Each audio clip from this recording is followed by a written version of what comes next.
বারান্দা জুড়ে রোদ পড়ে আছে, শীতের বারান্দা জুড়ে রোদ পড়ে আছে, অর্ধেক কপাল জুড়ে রোদ পড়ে আছে।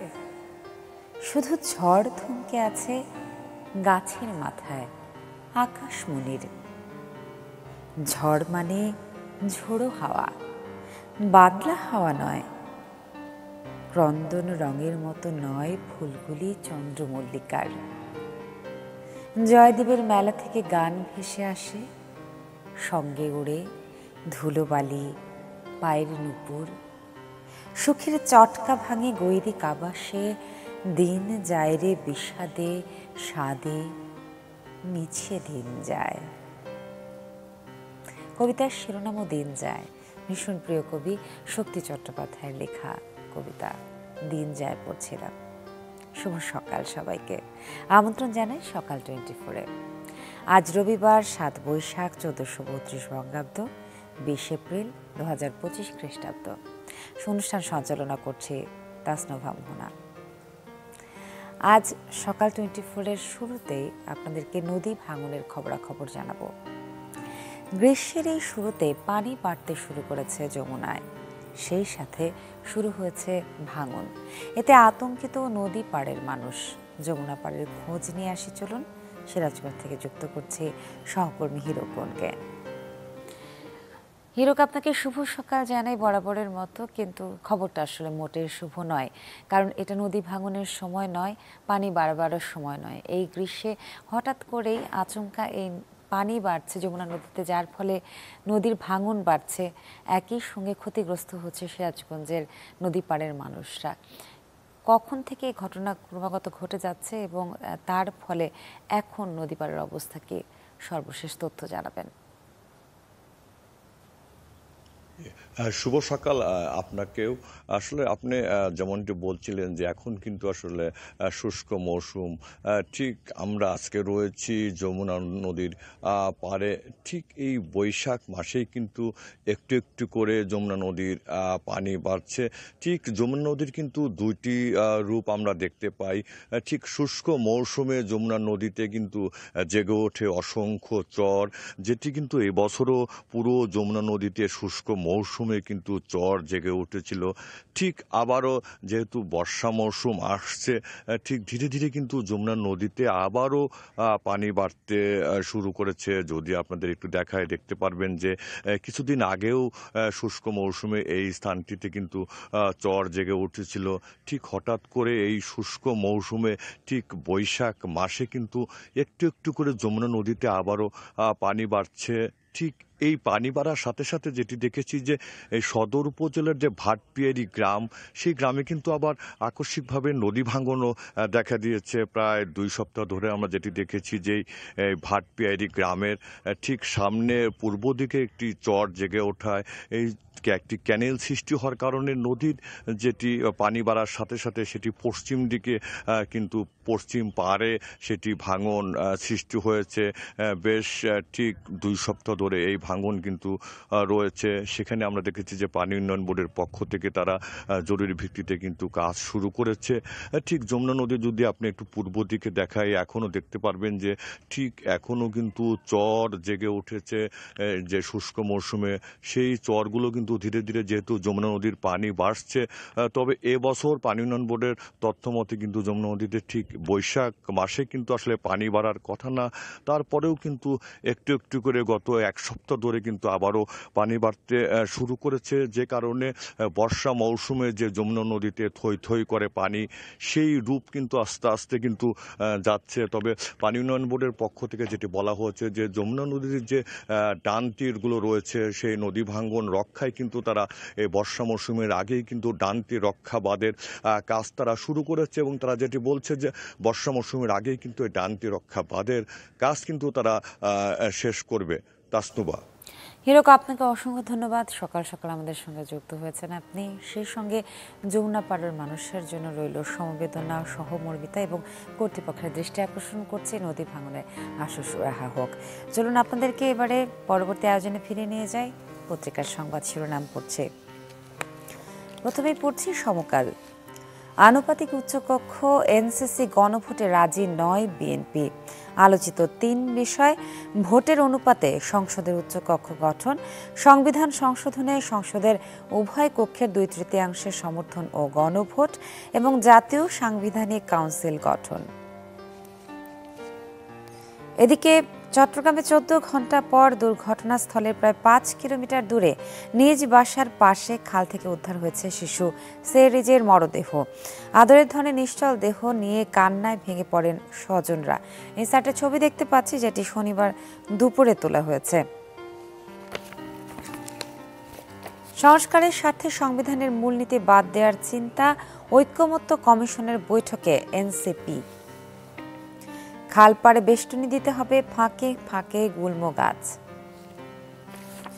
বিয়ে, তালাক, উত্তরাধিকারে সামান্য হিস্যার সুপারিশ, নারী বিষয়ক সংস্কার কমিশন 15 মূল বিষয় সহ 433টি প্রস্তাব জমা। প্রতিষ্ঠান পরিচালনা পর্ষদে 40% নারী প্রতিনিধিত্ব দাবি, সংসদে 600 আসন করার সুপারিশ। এদিকে উৎকণ্ঠা শেষে জ্যোতি শারমিনরা বিশ্বকাপে। পত্রিকা পরিবর্তন করছি, সমকাল রেখে এবারে পড়ছি প্রথম আলো। জাতীয় ঐকমত্য কমিশন প্রসঙ্গ, রাষ্ট্র কাঠামোর আমূল বদল চায় এনসিপি। সংস্কার প্রশ্নে নিজেদের অবস্থান তুলে ধরেছে এনসিপি। আরও আলোচনা হবে, পরবর্তী বৈঠক কবে জানানো হয়নি। 7 মাসে 143 কেজি সোনা জব্দ, 2 সংস্থার হিসাব। সংশ্লিষ্ট ব্যক্তিরা বলছেন, রাজনৈতিক পট পরিবর্তনের পর আশ্রয়দাতা বদলেছে, সোনা চোরাচালান চলছে। বাংলাদেশের মেয়েরা সূক্ষ্মতম ব্যবধানে বিশ্বকাপে। উত্তরাধিকারে নারীর সমান অধিকারের সুপারিশ, নারী বিষয়ক সংস্কার কমিশন। এমন মৃত্যু চাই যা কালজয়ী হবে, আলোকচিত্রী ফাতিমা। ইসরায়েলি হামলায় নিহত, বুধবার নিহত হয়েছে গাজার আলোকচিত্রী ফাতিমা হাসুনা। ফিলিস্তিনে যা হচ্ছে তা গণহত্যা, সমাবেশে সিরাজুল ইসলাম চৌধুরী। সমাবেশ শেষে ফিলিস্তিন সংহতি কমিটি বাংলাদেশের মিছিল। গতকাল বিকেলে রাজধানীর কেন্দ্রীয় শহীদ মিনারে তোলা একটি ছবি। এবার পড়ছি দৈনিক কালের কণ্ঠ।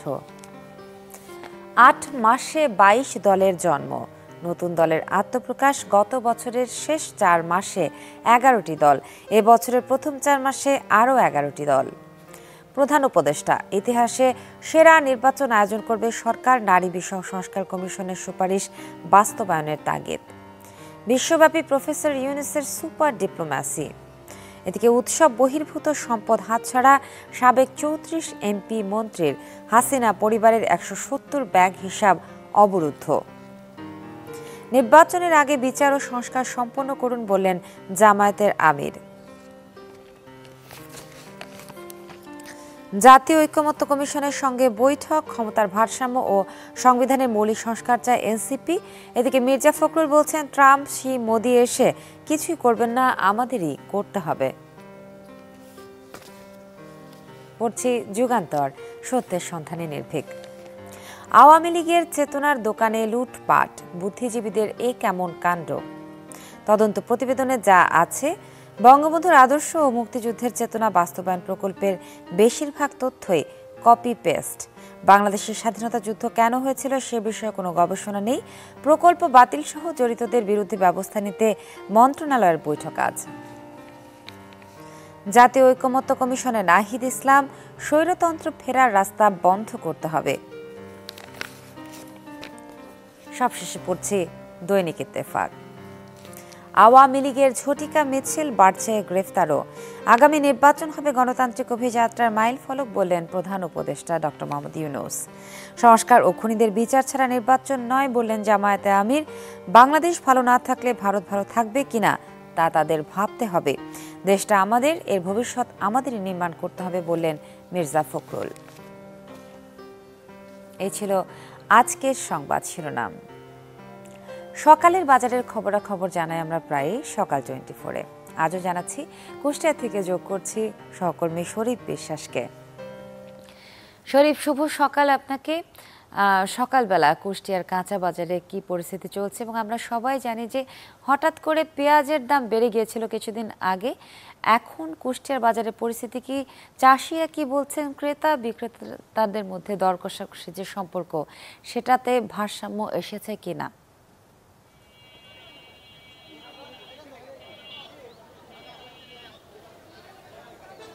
তাসনুম, আমি এখন রয়েছি কুষ্টিয়ার সবচেয়ে বড় যে পাইকারি বাজার, কুষ্টিয়া পৌর কাঁচা বাজারে। এই বাজারে আমরা দেখি সব ধরনের যে কাঁচা তরিতরকারি সবজি ব্যাপক আমদানি কিন্তু হয়ে থাকে।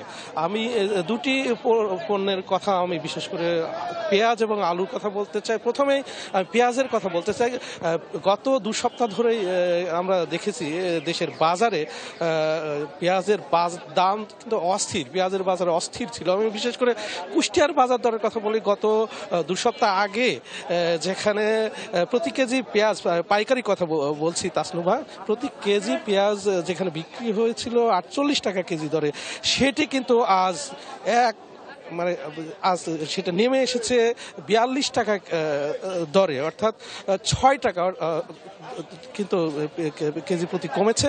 এ বিষয়ে আমরা স্থানীয় যারা পাইকারি বিক্রেতা রয়েছেন এবং যারা প্রান্তিক কৃষক, যারা তাদের উৎপাদিত পেঁয়াজ যারা বাজারে নিয়ে এসেছেন, তাদের সাথে আমরা কথা বলেছি। আমরা ঠিক কী কারণে হঠাৎ পেঁয়াজের দর পতন হয়েছে, কমেছে, সেই কারণ হিসেবে আমরা যেটি দেখেছি যেহেতু গত 2 সপ্তাহ ধরে পেঁয়াজের দাম বেশ চড়া ছিল, কৃষকরা অর্থাৎ তাদের ঘরে বিপুল পরিমাণ পেঁয়াজ কিন্তু তারা মজুত করে রেখেছিল এবং যেহেতু তারা ভালো দাম পাচ্ছিল সে কারণে কিন্তু হঠাৎ করেই কৃষকরা তারা বাজারে কিন্তু তাদের উৎপাদিত পেঁয়াজ কিন্তু বাজারে ওঠাতে শুরু করেছে। আর এই কারণেই যেহেতু বাজারে বিপুল পরিমাণ পেঁয়াজের আমদানি হয়েছে, সে কারণে কিন্তু পেঁয়াজের দাম কমেছে। অর্থাৎ আজ আমরা দেখেছি যে আজকে কিন্তু প্রতি কেজি পেঁয়াজের দাম কিন্তু 6 থেকে 7 টাকা কমেছে। এ বিষয়ে আমরা একজন পাইকারি বিক্রেতার সাথে কথা বলবো। হঠাৎ করে যে পেঁয়াজের দাম কমেছে, বিষয়টি একটু জানেন কেন কমেছে? পেঁয়াজের আমদানি প্রচুর।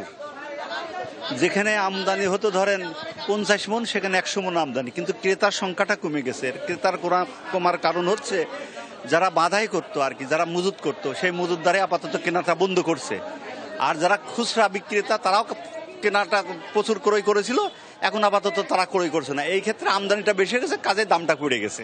ধন্যবাদ। আসলে এই বিক্রেতা জানাচ্ছিলেন যেহেতু আমদানি বেশি হয়েছে, আমদানির কারণেই কিন্তু পেঁয়াজের দাম বেড়েছে। আরেকটি কথা জানাতে চাই, আলুর দামও কিন্তু ব্যাপক হারে কমেছে। অর্থাৎ এই পাইকারি বাজার, কুষ্টিয়ার পাইকারি বাজারে যেটি দেখেছি, প্রতি কেজি আলু পাইকারি দরে বিক্রি হচ্ছে 12 টাকা কেজিতে। অর্থাৎ রমজানের পর থেকেই আলুর দাম কমতে এমনিতেই কম ছিল, এবার কিন্তু সবচেয়ে সর্বনিম্ন পর্যায়ে কিন্তু পৌঁছেছে। সব মিলিয়ে আমরা যেটি দেখেছি আজকে পেঁয়াজ এবং আলুর দাম কিন্তু বেশ কমেছে। তাসনুভা, শরীফ, অসংখ্য ধন্যবাদ সাথে যুক্ত হবার জন্য। আমাদের সহকর্মী শরীফ বিশ্বাসের কাছ থেকে জানছিলাম জেলা শহরের বাজার দরের খবরাখবর, এবং আপনারা জেনেছেন যে পেঁয়াজের দর বেশ কিছুদিন আগে বেশ কিছু পরিমাণ বাড়লেও সেটা 6 টাকা কমে 48 টাকা থেকে 42 টাকা হয়েছে, এবং সেই সাথে সাথে কমেছে আলুর দামও। প্রিয় দর্শক, এই পর্যায়ে সকাল 24 থেকে ছোট্ট একটা বিজ্ঞাপন বিরতি, ফিরে এসে থাকছে আরও আয়োজন।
আসবে।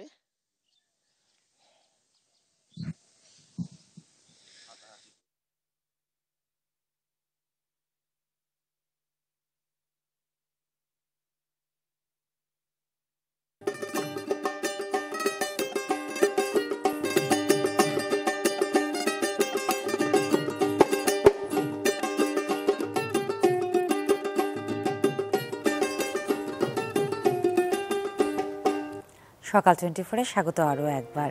সাথে আছি আমি তাসনুফা মোহনা। আবহাওয়ার পরিবর্তনের কারণে আমাদের দেহ, মনে এবং অবশ্যই আমাদের দৈনন্দিন কাজে সবসময়ই প্রভাব পড়ে থাকে। তাই আবহাওয়ার তথ্য জেনে নেওয়াটা খুবই গুরুত্বপূর্ণ। চলুন তবে জেনে নেওয়া যাক গত 24 ঘন্টার আবহাওয়ার তথ্য। সেই সঙ্গে জানিয়ে দিচ্ছি আজ সারাদিনের আবহাওয়ার পূর্বাভাস। গেল 24 ঘন্টায় ঢাকায় সর্বোচ্চ তাপমাত্রা রেকর্ড করা হয়েছে 32.5 ডিগ্রি সেলসিয়াস, সর্বনিম্ন তাপমাত্রা 23.6 ডিগ্রি সেলসিয়াস। রাজশাহীতে সর্বোচ্চ তাপমাত্রা রেকর্ড করা হয়েছে 33.5 ডিগ্রি সেলসিয়াস, সর্বনিম্ন তাপমাত্রা 22.5 ডিগ্রি সেলসিয়াস। রংপুরে সর্বোচ্চ তাপমাত্রা রেকর্ড করা হয়েছে 33 ডিগ্রি সেলসিয়াস, সর্বনিম্ন তাপমাত্রা 22 ডিগ্রি সেলসিয়াস। ময়মনসিংহে সর্বোচ্চ তাপমাত্রা 33.2 ডিগ্রি সেলসিয়াস, সর্বনিম্ন তাপমাত্রা 22.6 ডিগ্রি সেলসিয়াস। চায়ের শহর সিলেটে সর্বোচ্চ তাপমাত্রা রেকর্ড করা হয়েছে 33.5 ডিগ্রি সেলসিয়াস, সর্বনিম্ন তাপমাত্রা 22.2 ডিগ্রি সেলসিয়াস। বন্দরনগরী চট্টগ্রামে সর্বোচ্চ তাপমাত্রা রেকর্ড করা হয়েছে 27.5 ডিগ্রি সেলসিয়াস, সর্বনিম্ন তাপমাত্রা 23.5 ডিগ্রি সেলসিয়াস। খুলনায় সর্বোচ্চ তাপমাত্রা রেকর্ড করা হয়েছে 34.2 ডিগ্রি সেলসিয়াস, সর্বনিম্ন তাপমাত্রা 23.8 ডিগ্রি সেলসিয়াস। বরিশালে সর্বোচ্চ তাপমাত্রা রেকর্ড করা হয়েছে 30 ডিগ্রি সেলসিয়াস, সর্বনিম্ন তাপমাত্রা 22.8 ডিগ্রি সেলসিয়াস। দেশের সর্বনিম্ন তাপমাত্রা তেঁতুলিয়ায় রেকর্ড করা হয়েছে 19.8 ডিগ্রি সেলসিয়াস এবং দেশের সর্বোচ্চ তাপমাত্রা বাঘাবাড়িতে রেকর্ড করা হয়েছে 34.4 ডিগ্রি সেলসিয়াস।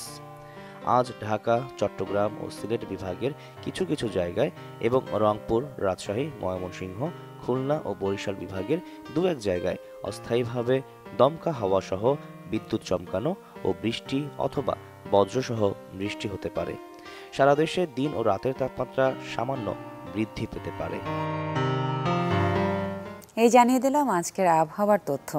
যেমনটা বলছিলাম যে আবহাওয়ার পরিবর্তনের প্রভাব কিন্তু আমাদের দেহ, মন এবং আমাদের কাজে, আমাদের পরিবেশে, প্রকৃতিতে সব জায়গাতেই পড়ে থাকে।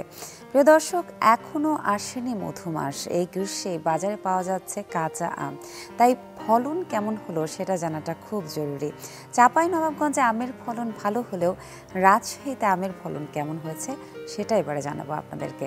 তাই জানাতে সরাসরি আমাদের সঙ্গে যোগ করছি আবরার সাহেবকে। আবরার, শুভ সকাল আপনাকে। আমরা জেনেছি যে চাঁপাইনবাবগঞ্জে আমের ফলন ভালো, কিন্তু যেহেতু গ্রীষ্ম মাস এবং বৈশাখের কারণে প্রায়ই হঠাৎ করে কাল বৈশাখী ঝড়ের আভাস দেখা যায় এবং সেই কারণে অনেক সময় দেখা যায় যে আমের মুকুল ঝরে যাচ্ছে। এখনও যেহেতু গাছে গাছে ছোট ছোট কাঁচা আম ধরেছে, সেই আমগুলো ঝরে যাবার কারণে পরবর্তীতে পাকা আমের সংখ্যা কমে যাবে, এরকম একটা সম্ভাবনা দেখা দিয়েছে, আশঙ্কাই বলতে পারি আমরা। তো সেই বিষয়ে আপনার কাছ থেকে বিস্তারিত জানতে চাই। রাজশাহীতে আমের ফলন এখন কি বলছে?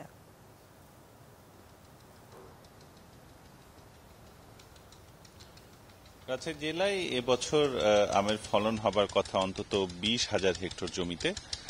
কৃষি অধিদপ্তরের দেয়া তথ্য মতে আসলে এবছর খরার যে প্রাদুর্ভাব সেটি অনেকটা বেশি ছিল, ফলে যেই সময় আসলে মুকুল প্রস্ফুটিত হবে, গুটি হবে, সেই সময়টাতে গাছে গাছে নতুন পাতা চলে আসে এবং এই মুকুলগুলো ঝরে পড়ে। এবং কৃষি সম্প্রসারণ এবং ফল গবেষণা কেন্দ্রের দেয়া তথ্যে রাজশাহীতে চলতি মৌসুমে এবারে 19,603 হেক্টর আমের বাগানে উৎপাদন লক্ষ্যমাত্রা ধরা হয়েছে 2,60,000 মেট্রিক টন। মুকুল এসেছিল 95% গাছে, বর্তমানে আম আছে 70%-এরও কম গাছে। বেশিরভাগ গাছে নতুন পাতা এসেছে। খরার কবলে পড়ে গুটি যেগুলো ছিল সেগুলো বেশিরভাগ গুটি অবস্থাতেই মুকুল ঝরে গেছে। এখন কিছুটা বৃষ্টি হচ্ছে গত সপ্তাহ থেকে, আবহাওয়া কিছুটা অনুকূলে আছে। তবে এই আবহাওয়া যদি বিপর্যয় হয় তাহলে সামনের দিনে আমগুলো আর বড় হবে না। এবং জেলা কৃষি সম্প্রসারণ বলছে 2023-24 অর্থ বছরে আমের আবাদ হয়েছিল এই জেলাতে 19,602 হেক্টর জমিতে, উৎপাদন হয়েছিল 2,33,448 মেট্রিক টন। এবারে যেটি লক্ষ্যমাত্রা ধরা হয়েছে 2,60,000 মেট্রিক টন। তবে কৃষকদের কিছুটা শঙ্কা রয়েছে, কারণ সামনে আরও ঝড় ঝঞ্ঝা, কালবৈশাখী অনেক কিছুই রয়েছে এবং সব ঝড় ঝঞ্ঝা টিকে যদি আমগুলো বড় হতে পারে তবেই সেটি কিন্তু আগামী মাসের মধ্যে বাজারে আসবার কথা। চাঁপাইনবাবগঞ্জে সেখানকার 37,604 হেক্টর জমিতে আমের চাষ হয়েছিল এবং তারা বলছে যে এখন পর্যন্ত তাদের অবস্থা ভালো, কিন্তু রাজশাহীতে যে আম রয়েছে সেটি খুব একটা যে বেশি তা না, কারণ বেশিরভাগ বাগানে আসলে নতুন পাতা, পাশাপাশি যে আমগুলো রয়েছে সে আমগুলোকে বড় হবার সুযোগ দিতে হবে। ফলে আবহাওয়াটা অনুকূলে প্রয়োজন এবং কৃষি বিশেষজ্ঞ এবং যারা ফল বিশেষজ্ঞ বলছেন তারা বলছেন যে আম আসলে খুব কঠোর প্রকৃতিতে বড় হয়। তো এখন পর্যন্ত এটি আসলে নিশ্চিত করে বলা যায় না যে সব গাছেই আমগুলো থাকবে কিনা, তবে কৃষকরা আশা করছেন যে ফলন গতবারের চেয়ে কিছুটা কম হলেও যাতে লক্ষ্যমাত্রা কাছাকাছি যায়। তো এ ছিল আমার কাছে রাজশাহী থেকে তাসনুভা। অসংখ্য ধন্যবাদ আমাদের সঙ্গে যুক্ত হওয়ার জন্য এবং তথ্য দেওয়ার জন্য। আমরাও ভীষণ আশাবাদী, কারণ আমরা বাঙালি, বাংলাদেশে যারা আছি তারা আমের সময়টাতে আম বিষয়ে অনেকটাই আমরা দুর্বল থাকি এবং এটা আমাদের অনেকটা জাতীয় মাছ ইলিশের মতো একটা উৎসব বা পার্বণের মতো। ভুট্টা উৎপাদনের খবরাখবর জানাবো এবারে, কেননা ভুট্টা উৎপাদনের দিক থেকে চুয়াডাঙ্গা দেশের দ্বিতীয় অবস্থানে।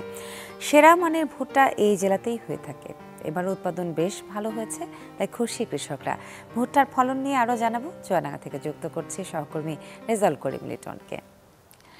লিটন, এবারে প্রচুর ভুট্টা হয়েছে চুয়াডাঙ্গায় এবং ভুট্টার ফলন ভালো হওয়ায় আমাদের প্রান্তিক কৃষকরাও অনেক আনন্দিত। সেই সঙ্গে আমরা যারা আছি এই খবরটা আমাদের জন্য নিঃসন্দেহে আনন্দের। বাকি বিস্তারিত আপনার কাছ থেকে আমরা জানতে চাই।